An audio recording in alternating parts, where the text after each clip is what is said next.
let's do it. Let's talk about masks. Let's talk about vaccines. Let's talk about social distancing and meeting for the holidays. Let's get this stuff out on the table and let's find out what's lying underneath it. And let me preface this by saying I don't know anything about viruses or vaccines or what we need to be doing right now. I don't know what's going to stop the spread of COVID. I don't know any of that stuff. But I do know a lot about the experience you create for yourself when you're relating with the people you love, especially over the holidays. And so right now we're in a little bit of a strange spot because if I look at last year, I know a lot of people met with their family. It's no big deal. Those people probably all kind of agreed about how to, this season is supposed to play out. And many of us have family members who don't agree with us. And for those, they probably didn't get together last Christmas. But this Christmas, there's a higher probability that they will. So this Christmas, there's this chance that you're going to be sitting across the table from your uncle who has the opposite views that you do about all of these things. One of you will be vaccinated and one of you will not. You will have seen each other's posts. You may even engage a little bit with each other's posts. You will have probably privately read some of them and just felt enraged. And while you're sitting across from this person, you've got your own Rolodex of memes and videos and posts that validate your opinion and let you know that you are right here. And then you've got it all in your back pocket and there you are eating some turkey or ham or whatever across from each other. And what are you supposed to do with this? Let me start here. I have a sister and I do not intend to embarrass her with this. But when she played soccer as a young kid, she had two older siblings, myself and my sister Becky.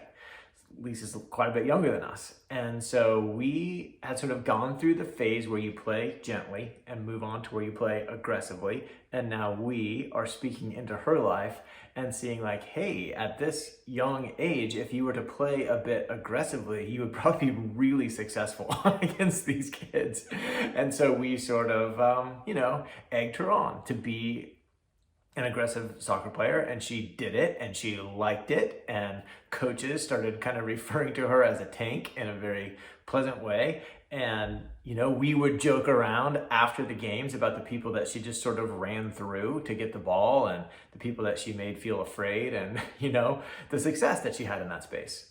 However, if somebody else were to make fun of her for that, hey, you don't have real soccer skills, you're just bullying the kids out there, we would be like, hey, what are you talking about? You don't get to say that. You don't get to say that. We can say that. You can't say that. And I know you've had that experience before where someone from the outside speaks a joke about someone in your family, a joke that you would make on a daily basis. However, not them. We can say that. You can't say that.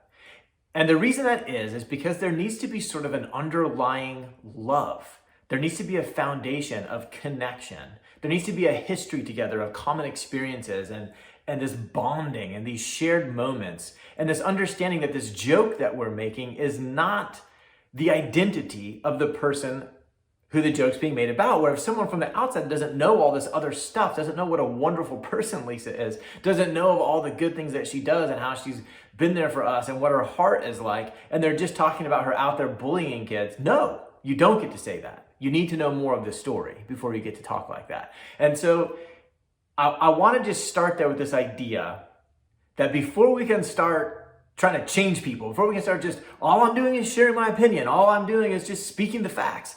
Yeah, but there's got to be an underlying love. And so I want to take that idea and put that over here, that if we're genuine about, if we've got genuine concern about someone doing something the wrong way and we really want to do something about it, step one is to build the love. Step two is to go ahead and start having these conversations on this foundation of love. The other thing I want to talk about is fear.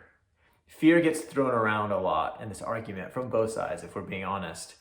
And I don't think that anyone is acting outside of fear who has a closed fist about this.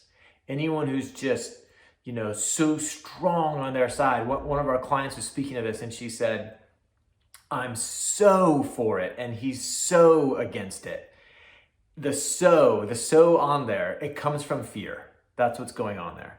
And the reason I know this is that I had a little bit of a reckoning with this, because I used to be the swagger guy. Like, I don't let fear rule my life.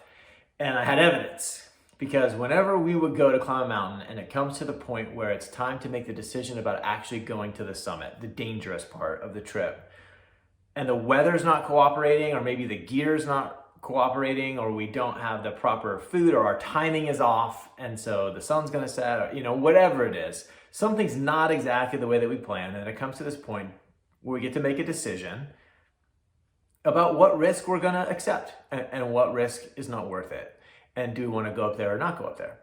And so I'm generally on the side of let's just go. And I've got this well-practiced, lifelong, decades of reps at this belief that it will probably be okay. And it serves me most times. Someone else may not have that foundation. They may be looking at this and they may have some genuine fear about going up there. No, I think we may not come back safely. This may go really wrong. I don't want to go up there. And so whether I agree or disagree, I could, from a loving space, I could say like, okay, well, if you don't want to go, then we won't go and we'll move on. Always in the back of my mind, this little thought that I'm the courageous one. Well, at least I know I would go. At least I know I don't let fear make my decisions in my life. That's the one that really got me. Because the truth is that in the moments where I'm a little bit more adamant about it, I actually am acting from fear. I have a different fear. I have a fear that I'm going to go back home without reaching the summit. I've got my value a little too much wrapped up in my performance, that reaching that summit means a bit too much to me, and not reaching it is a blow I'm not willing to take. I'm afraid of that blow. And so it could be that I go summit. I say, forget it. I'm willing to risk it all, and I'm going to courageously, in my mind, go for the summit, when in actuality, I am letting fear be the driver of my life in that moment. My fear of not succeeding, my fear of underperforming is just as real in my decision-making process as their fear of not making it down the mountain. So over here, we've got this idea that we want to be acting from love. We want a foundation of love, that connectedness is the top priority. And over here, this other ingredient that's coming into this thing, that all of us have got fears about this. Now, some fears are more obvious. Some people are afraid of the virus. Some people are afraid of the vaccine. Some people are afraid that if they don't wear a mask, they're going to get sick. And some people are afraid that if other people don't wear a mask, they're going to get sick. Other people are afraid that if they wear a mask, that makes them a sheep. If they wear a mask, that makes them gullible. Everybody's got fears. Everybody's acting from fears, except the people who are pretty open-handed about it, who are more like, hey, how can I help you? How can we, work from this foundation of love and connectedness? But it's really important to be aware that these fears are at play. So what do we do with that? Am I supposed to go to my family gathering and just get really clear on where I stand on this issue and make sure that I show up with integrity and authenticity, and I'm gonna be me no matter what, and I'm gonna stand by my beliefs and disregard theirs? It doesn't feel quite right. I know that integrity and authenticity are some really powerful words and they sound very positive, but it doesn't feel quite right to me. So am I supposed to go to my family gathering and just think my opinion doesn't matter, that I don't know anything, I'm dumb, they know everything, and so nothing that I think matters and everything they think matters? That doesn't really feel too good either. That feels really inauthentic to go into this meeting that way. And so to answer this question for myself, I'm going to take a look at what Paul said in Romans 14. And I'm going to read it just so I don't mess it up. He says, "Therefore, let us stop passing judgment on one another. Instead, make up your mind not to put any stumbling block or obstacle in the way of a brother or sister. I am convinced, being fully persuaded in the Lord Jesus, that nothing is unclean in itself. But if anyone regards something as unclean, then for that person it is unclean. If your brother or sister is distressed because of what you eat, you are no longer acting in love. Do not by your eating destroy someone for whom Christ died." What I take away from that is that I do have convictions. I have opinions. Believe it or not, I have opinions about masks and vaccines and the virus, all of it. Now, I hold them pretty loosely because I know I don't actually know anything, but I do have opinions about all this stuff. However, on my best days, not every day, but on my best days, what I value the most is acting in love. And I think that's what Paul's describing here. If you don't know the backstory of this particular scripture, they're talking about food that was sacrificed to idols, meat that was sacrificed to idols. And some people in the community, they think it's okay to eat that through the blood of Jesus, it's all clean. And so we can do whatever we want. And other people think, no, it's not okay to eat. And what he's saying is that, if someone thinks it's not okay to eat, then for them it's not okay to eat, because now they're doing something against their integrity. They're doing something against what they believe. And he's saying that the most important thing for him and his advice to the people that find themselves in that scenario is to really act in love. That if your freedom becomes something that makes you arrogant, then that's not acting in love to someone else who's not experiencing that same freedom. And so in that regard, what I'm going to try to do this holiday season, my suggestion, my take on this whole thing, is that we chunk up. We get out of the idea that what we're trying to do is figure out whether masks or not masks are the appropriate course of action. And instead, we see that what's going on here is that the culture around us, the time, the season, is putting some pressure on our relationships and our love, and that we're in a position to choose how we're going to respond to that pressure, how we're going to show up in that space. And so that's what I want to offer you as I kind of wrap this thing up, is that step one would be to get clear on that, to get clear on what you want out of these interactions in this holiday season. What is the best case scenario? What's the outcome that you're looking at? Because if it is like, hey, I'm going to take every opportunity I can to take one small step in the advancement of my agenda, well, then that's great. If that's really what you want, and that the sacrificing, the connection, and the friendship, and this Christmas, and whatever is worth it, perfect. That can be the way that you approach it. But if what you want, in best case, if the outcome you're looking for is to feel respected, to feel connected, to really enjoy the bonding and the memories that happened in this season, it's important to know that that's what you value. So that's going to be step one, is to figure out, what do you value? What's your top value? Knowing that these are going to be competing. And it's not like one's going to be up here and one's going to be way down here. They're going to be competing. They're going to be competing well. and so want to be clear on which one it is that you want to win. The second thing I'd want to do is get clear on what is my best case scenario. If I was speaking to someone who just drastically disagreed with me, and they asked, Jake, where do you stand on this? And I was to just in the most gentle, loving way explain where I come from, what I would just love to hear is, wow, Jake, that's such a well thought out opinion. It really makes me think. I'm still keeping my opinion. You didn't sway me, because I don't think that's ever really my agenda. I'm not looking to sway anyone. But if I'll be honest, I love it when someone validates my thinking. When someone's like, man, that's a really good point. That's really something to consider. This is a complicated issue.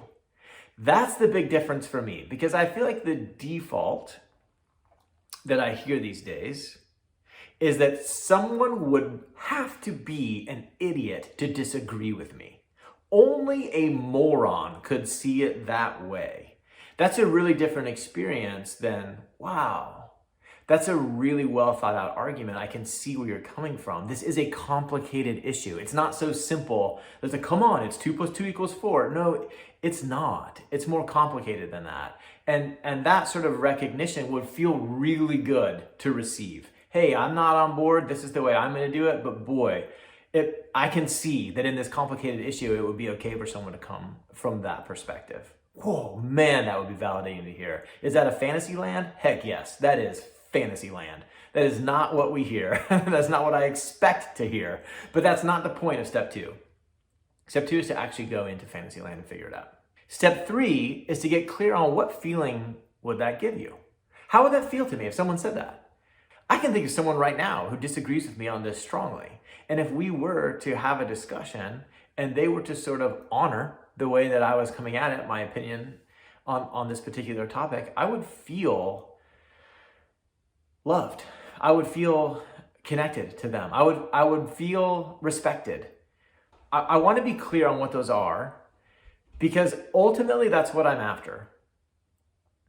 Because the truth is, when I get back home, when I go my own way, when it comes to wearing a mask or getting a vaccine, I'm going to do whatever I want anyway. That's not the point of my interaction with this person. The point is to feel respected in this fantasy land where I get to pick how everyone responds to me, which I don't. And I want to be really clear about that. And none of this is about the expectation of that happening when this encounter occurs. In step 4, I ask myself, am I willing to offer that to them? Am I willing to show up that way? Am I willing to go into this conversation and say to someone, wow, this is a complicated issue. Sometimes more complicated than I thought. You have really good points.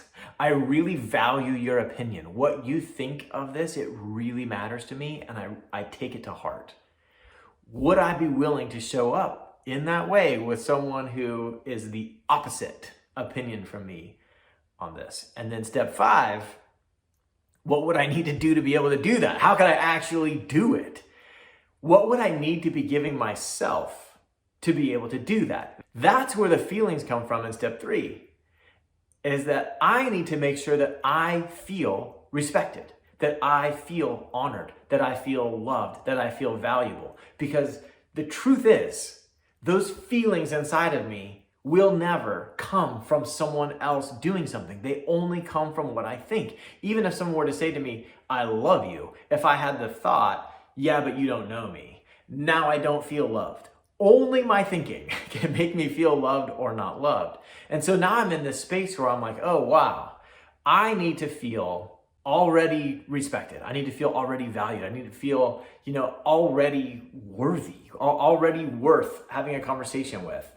I've got to give myself to that. I've got to lift myself up enough that when I go into this conversation, I'm not needy. Now, it sounds selfish, but if I'm not supplying that to myself, then I'm asking for it. I'm needing it from someone else. Needy. I want to have enough of it that I'm not needing it from the person that I'm talking to, so that I can show up with the feeling that I want to show up with, curiosity. I want to be curious. I want to be curious about their fears. I want to be curious about their experiences that have led them here. I want to be curious about the experience they're having of this time. I want to know if they're okay. I want to know how I can not be a stumbling block for them. I want to be able to act in love. I want to be able to prioritize loving God and loving people as my top priority. There is this saying that gets thrown around in the life coaching circles that nothing has gone wrong. And it totally reminds me of one of my favorite things I heard a dad say when Paige was playing softball. A girl struck out and he yells from the back, "Nobody hurt, nobody hurt." It's kind of saying the same thing, like, hey, we're okay, chunk up, look bigger, nothing's gone wrong. And then in the Christian circles, of course, we'd say things like, it's all part of God's plan, or God's still on the throne. Like, yeah, things are going wrong, but God is still sovereign. I like that, yes, in this world you have tribulation, but you can take heart because I've overcome the world. They all kind of mean the same thing. It's not that nothing goes wrong, it's that it's okay for things to go wrong. And that there is something to be learned, always. That's what makes it okay. That when things go wrong, there is something there to be learned. And so in this season, I think that myself and others sometimes mistakenly think that what is to be learned is to not be sheep. Or what is to be learned is what expert you're going to value when you look at, science. And the truth is that maybe what is to be learned, I say the truth, my opinion, is that maybe what is to be learned is compassion. That maybe what is to be learned is empathy. Maybe what is to be learned is that when two close values press, I want love, I want connection to be the higher one. Maybe that's what I'm supposed to learn here. My pastor, Austin Fisher, says it like this: it's not about eating the meat or not eating the meat. It's about eating together. Or like Paul says, it's about acting in love. Hey, thanks for watching this episode of Ask Steadfast. Whit and I are super excited to use this avenue to sort of spread our message. And so it'd mean a ton to us if you'd subscribe to this channel. Additionally, if you have any questions you'd like to see addressed in future episodes, whether serious or funny, we'd love to see those in the comments. So leave that in the comment below, and we'll see you in the next one.